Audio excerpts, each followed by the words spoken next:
Carta aos Hebreus, capítulo 1, a partir do versículo 1.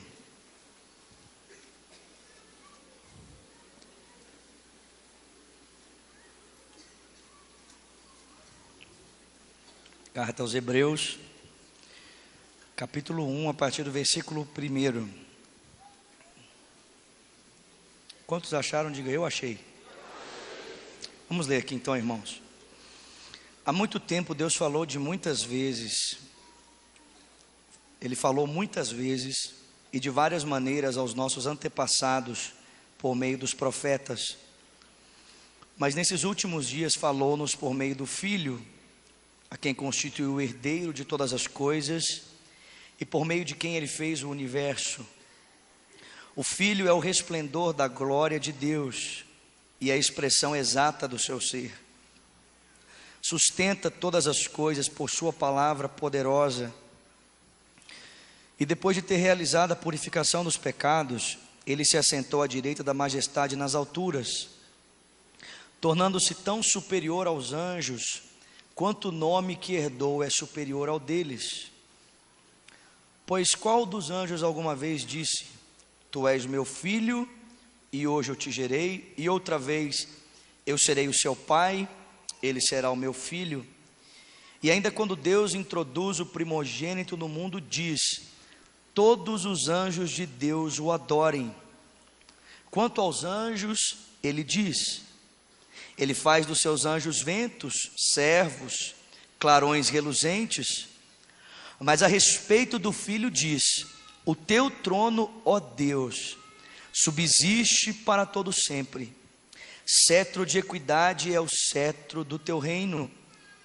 Amas a justiça, odeias a iniquidade. Por isso Deus, o teu Deus, escolheu-te dentre os teus companheiros, ungindo-te com óleo de alegria.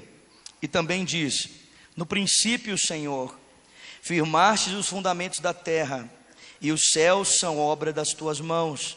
Eles perecerão, tu permanecerás. Envelhecerão como vestimenta, tu os enrolarás como manto, como roupa serão trocados, mas tu permaneces o mesmo, e os teus dias jamais terão fim. A qual dos anjos Deus alguma vez disse: senta-te à minha direita, até que eu faça dos teus inimigos um estrado para os teus pés? Os anjos não são todos eles espíritos ministradores, enviados para servir aqueles que hão de herdar a salvação? Capítulo 2, versículo 1. Por isso, é preciso que prestemos maior atenção ao que temos ouvido, para que jamais nos desviemos. Porque se a mensagem que foi transmitida pelos anjos provou a sua firmeza, e toda transgressão e desobediência recebeu a devida punição, como escaparemos se negligenciarmos tão grande salvação?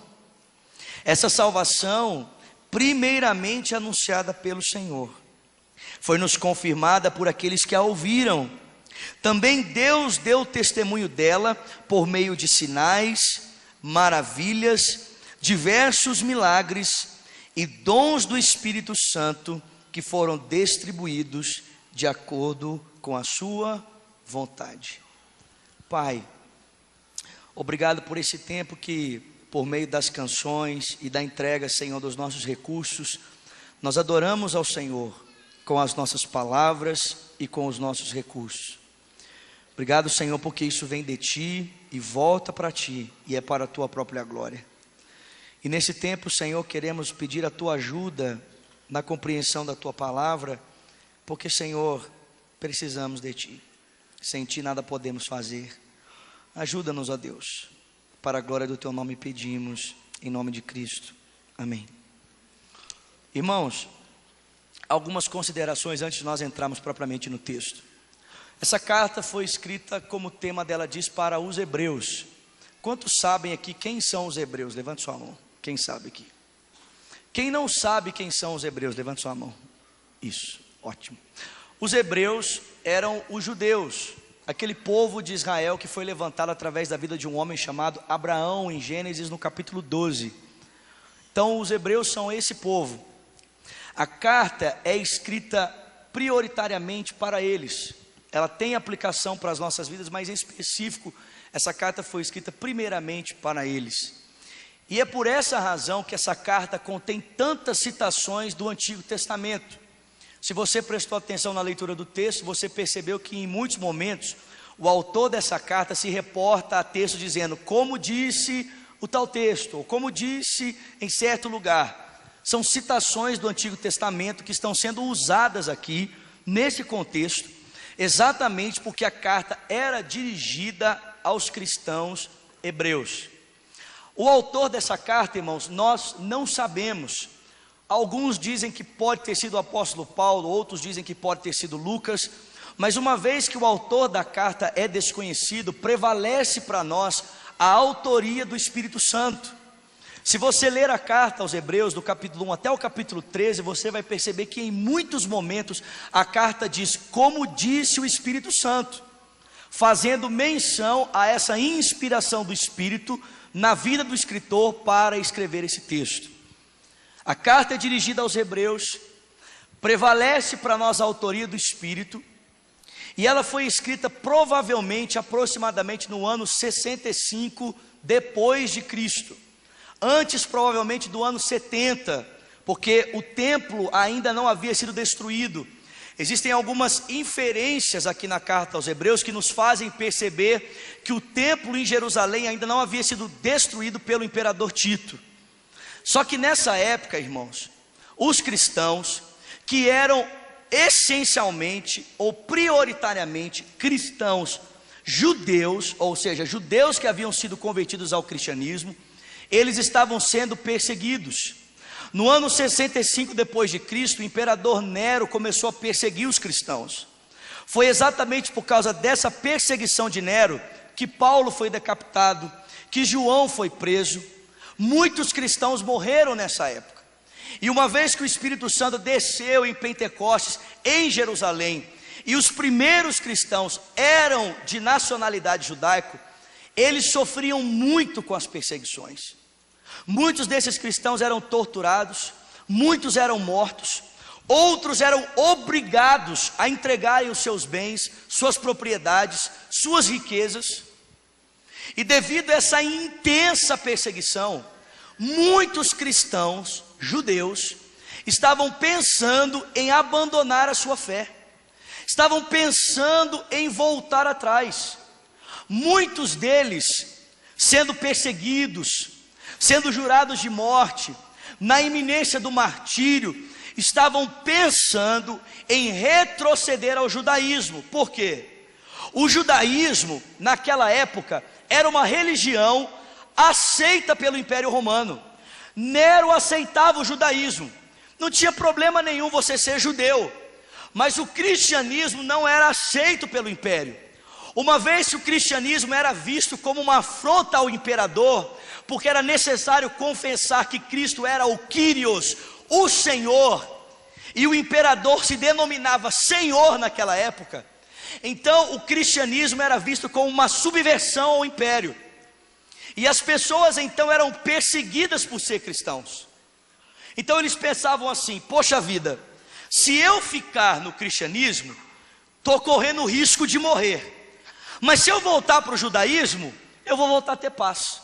Se eu voltar para o judaísmo, o imperador não vai me matar, eu não tenho problema nenhum, e afinal de contas, eu volto para o lugar de onde saí, e assim eu vou poder novamente ter paz na minha vida. Um outro problema era o seguinte: se você conhece um pouco da cultura judaica, você sabe que os judeus são muito unidos, eles se ajudam mutuamente.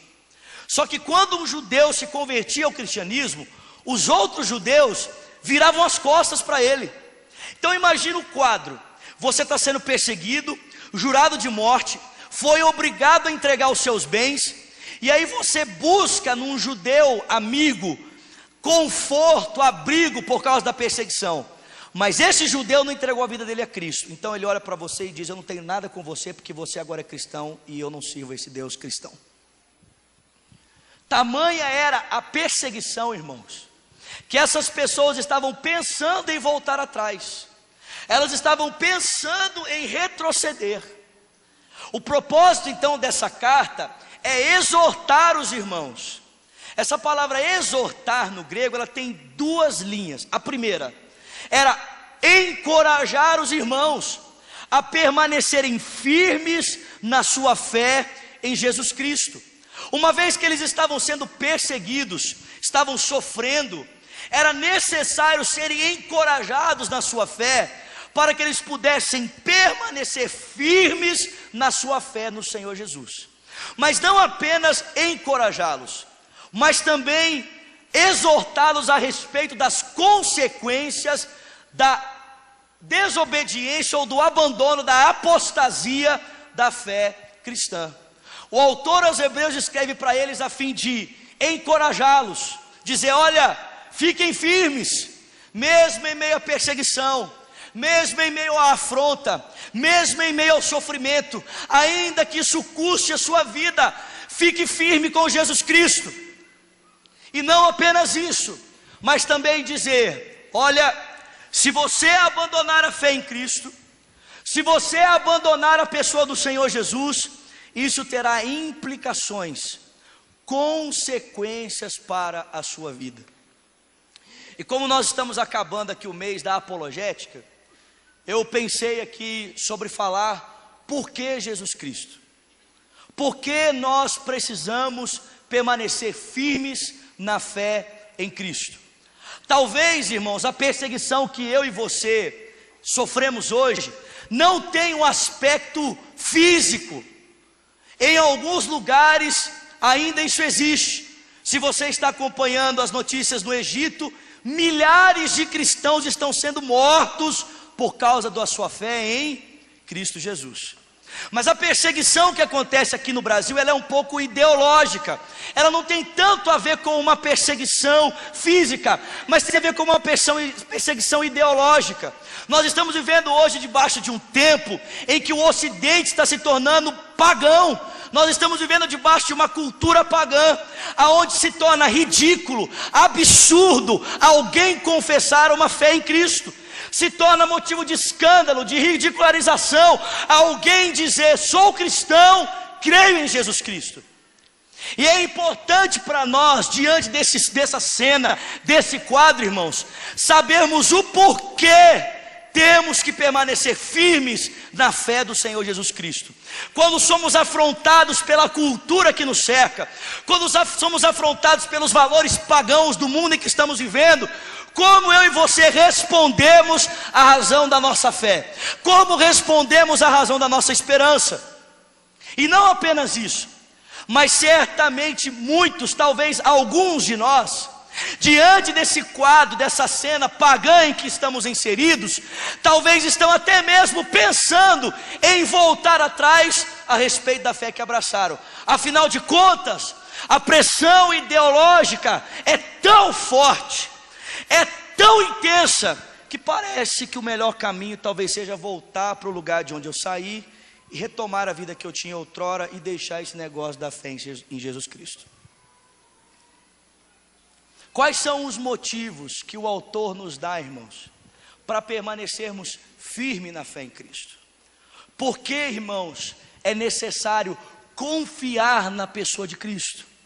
Por que, irmãos, nós devemos crer em Cristo e não em tantas outras fés, em tantas outras religiões que se denominam religiões por aí? Por que abraçar a fé cristã? Por que confessar o senhorio de Cristo? Por que depositar a confiança em Cristo a respeito da nossa salvação?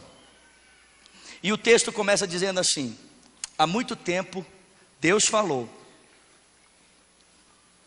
de várias formas, de várias maneiras, aos nossos antepassados por meio dos profetas. Preste atenção, irmãos. O texto está dizendo o seguinte: Deus está fazendo uma obra. O texto em nenhum momento tenta nos provar a existência de Deus. Ele pressupõe a sua existência e diz para nós que esse Deus está fazendo uma obra, que Deus começou algo, e a obra de Deus outrora no passado foi realizada na terra por meio dos seus profetas. Deus estava falando algo por meio de profetas, por meio de homens. Deus realizou a sua obra há muito tempo atrás, através de pessoas. E ele diz: mas agora Deus continua fazendo a sua obra. Presta atenção, não há dicotomia entre a obra de Deus. A obra de Deus é contínua. Ela começou no Antigo Testamento e ela continua sendo realizada. Diferente do que alguns pensam, que Deus realizou uma obra no passado e agora Ele está realizando uma outra obra no Novo Testamento. Diferente do que alguns pensam, que a maneira como Deus atuou no passado mudou e agora Ele está atuando de uma outra maneira. O texto diz: o mesmo Deus que começou uma obra no passado, Ele continua fazendo a sua obra hoje.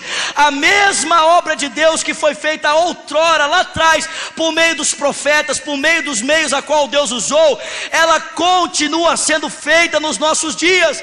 Deus é o mesmo, é o mesmo Deus. Mas algo muda. O texto diz que outrora Deus estava fazendo a sua obra por meio dos profetas, mas agora Deus não está mais nos falando por intermédio dos profetas. Deus está nos falando por meio do seu Filho. Por meio do seu Filho. A razão de nós confiarmos na obra que Deus está realizando, irmãos, é que a obra de Deus é contínua. Ela não é diferente. Deus estava realizando uma obra, Ele continua realizando essa obra, mas o meio pelo qual agora Deus está falando conosco é diferente, porque outrora, o meio pelo qual Deus usava era imperfeito, porque os homens são imperfeitos, os homens são falhos, são suscetíveis ao erro, mas o meio pelo qual Deus está falando conosco agora é o Filho, e o Filho é o instrumento perfeito. Irmãos, a primeira realidade que o texto vai dizer aqui para nós é que Cristo Jesus é o nosso profeta. Ele é o nosso profeta.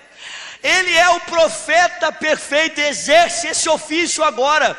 O interlocutor, o meio pelo qual Deus está falando conosco é Jesus Cristo. Ele é superior. E por que é que nós devemos depositar a confiança na pessoa de Cristo a respeito do que Ele diz? Da mesma maneira como depositamos a confiança naquilo que os profetas disseram. Olha o que o texto vai dizer para nós. Outrora Deus falou de muitas formas e de várias maneiras aos nossos antepassados por meio dos profetas, mas a nós falou-nos nesses dias por intermédio do Filho, a quem constituiu herdeiro de todas as coisas, por meio de quem Ele fez o universo. O Filho é o resplendor da glória de Deus e a expressão exata do seu ser. Ele sustenta todas as coisas por sua palavra poderosa. Irmãos, sabe por que nós podemos depositar a confiança em Jesus Cristo? Porque Jesus Cristo, Ele é Deus. Ele é Deus. A Escritura diz que só há uma pessoa que é capaz de salvar. Quem é essa pessoa? Deus. Só Deus é capaz de prover salvação. Mas Cristo, irmãos, é essa única personagem na história que revoga para si a autoridade de salvar pessoas. Cristo é o único homem que esteve na terra um dia e disse: todo aquele que crê em mim será salvo. É o único. O único.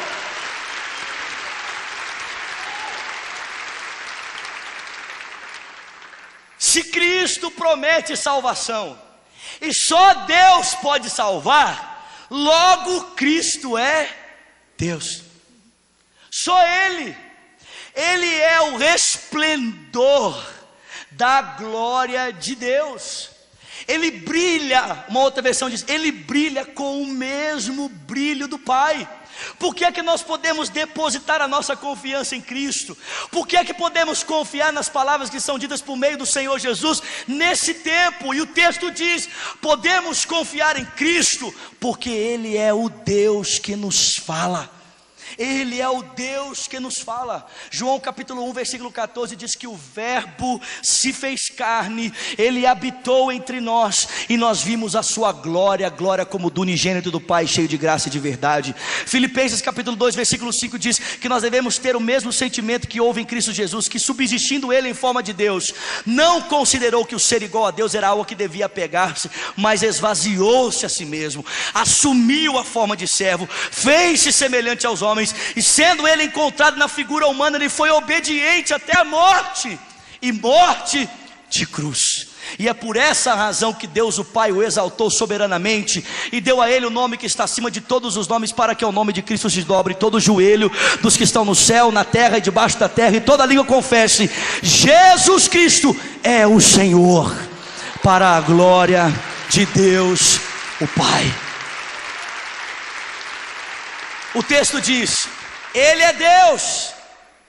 E depois, assim, por curiosidade, você lê esse texto, porque o texto fala de 7 glórias do Filho de Deus. O texto diz que Ele sustenta todas as coisas pela palavra do seu poder, que Ele é o herdeiro de todas as coisas. O texto vai dizer para nós que Ele está sentado. O texto vai dizer que ele é o Criador de todas as coisas, Ele é a razão de todas as coisas. Irmãos, depois você lê o texto, não tem condição de falar dessas 7 glórias aqui, mas você lê o texto e perceba as 7 glórias do Filho de Deus aqui. Mas a primeira razão por que nós podemos confiar no testemunho de Cristo é porque Ele é Deus. Se só Deus salva e Cristo diz que tem poder para salvar, irmão, João capítulo 14 versículo 6, Jesus diz: eu sou o caminho. Ele não diz eu sou um caminho, Ele disse eu sou o caminho, a verdade e a vida, e ninguém vem ao Pai se não for por mim. A primeira razão por que podemos confiar em Cristo é porque Ele é Deus. Mas o texto não diz apenas isso. O texto também diz que, havendo Ele feito a purificação pelos nossos pecados, assentou-se à direita da majestade nas alturas, um feito tanto mais excelente do que os anjos, porque Ele herdou um nome mais excelente do que o deles. Porque a qual dos anjos Deus disse: tu és o meu filho e hoje eu te gerei. A segunda razão por que nós podemos confiar em Cristo é porque só Jesus Cristo perdoa os nossos pecados. Só Ele tem poder para perdoar pecados. Olha só um parênteses. Se por alguma razão você duvida da divindade do Senhor Jesus Cristo, existem 2 testemunhos na Escritura que confirmam para nós que Jesus Cristo é Deus. O primeiro testemunho das Escrituras a respeito do Filho de Deus, que confirma a sua divindade, está lá em Atos capítulo 2 e também aqui no texto, no capítulo 2 de Hebreus, a partir do versículo 1. O texto diz que o testemunho de que Cristo é Deus é porque Ele tem poder para operar sinais, prodígios, maravilhas, milagres e distribuir dons conforme o Espírito Santo apraz a Ele mesmo. Ele tem poder para operar milagres. Em Marcos, no capítulo 2, o texto bíblico diz que um homem, um paralítico, é colocado na presença do Senhor Jesus, e o Senhor Jesus olha para o paralítico e diz assim: perdoados estão os seus pecados. Aí os fariseus ficam olhando para Jesus falando assim: quem que esse cara está pensando que é? Quem que está pensando que é? Não, calma, segura. Você é muito doido para isso. Quem está pensando aqui? Irmãos, ô velho, eu te amo, cara. Quem esse cara está pensando que é para perdoar pecados? Não existe ninguém que pode perdoar pecados senão Deus. O texto diz assim: percebendo Jesus o que lhe passava no coração, disse: para que vocês saibam aí, o que é mais fácil dizer: perdoados estão os teus pecados, ou levanta e anda? O pessoal ficou olhando para Jesus assim. Para que vocês percebam que o Filho do Homem tem poder sobre a terra, eu te digo: levanta, toma o teu leito e anda. E o texto diz: e imediatamente o paralítico saltou diante deles, tomou a sua maca e ele saiu andando. Sabe o que isso mostra, irmãos? Que Cristo não tem apenas poder para perdoar pecados, mas Ele também tem poder para curar. Mas a segunda razão que o texto vai dizer para nós que Jesus Cristo é Deus, lá em Atos capítulo 2, não apenas que Deus por intermédio dele realizou prodígios, maravilhas e sinais, mas o texto também vai dizer para nós que a segunda razão pela qual cremos que Jesus Cristo é Deus é porque Deus o ressuscitou dos mortos. Não, você não ouviu. Eu disse que Ele ressuscitou dos mortos. E sobre isso, irmãos, a ressurreição de Cristo é um fato histórico, é um fato da história. Isso aqui não é conto da carochinha. Eu não iria depositar a minha vida numa mentira. Aliás, nem os apóstolos a depositariam. A ressurreição de Cristo é tão fato na história, irmãos, que existem dois argumentos que comprovam o fato. Primeiro, provas, evidências. Segundo, testemunha ocular. Bom, a Bíblia nos oferece as duas coisas. Primeiro, existe a prova, a evidência. Porque se você for lá em Jerusalém e chegar lá naquele túmulo, vai estar escrito assim: Ele não está aqui, Ele ressuscitou. E vale lembrar, irmãos, que houve uma busca ferrenha por parte do Império Romano para tentar de todas as formas negar a ressurreição do Filho de Deus. Mateus vai dizer para nós que os soldados que estavam na porta do sepulcro de Jesus Cristo, quando Ele foi ressuscitado, foram subornados para que essa evidência não percorresse as ruas de Jerusalém. Mas, irmãos, o testemunho de Cristo sobre a sua ressurreição é tão verdadeiro que ele alcançou a mim e a você aqui no Brasil 2 milhões de anos depois. E é nessa fé do Filho de Deus que eu e você estamos aqui nessa noite. Ele é Deus. Aleluia. Jesus Cristo é Deus. Só Deus tem poder para isso. Segundo, Ele perdoa pecados. Por que nós devemos manter firme a nossa fé no Filho de Deus?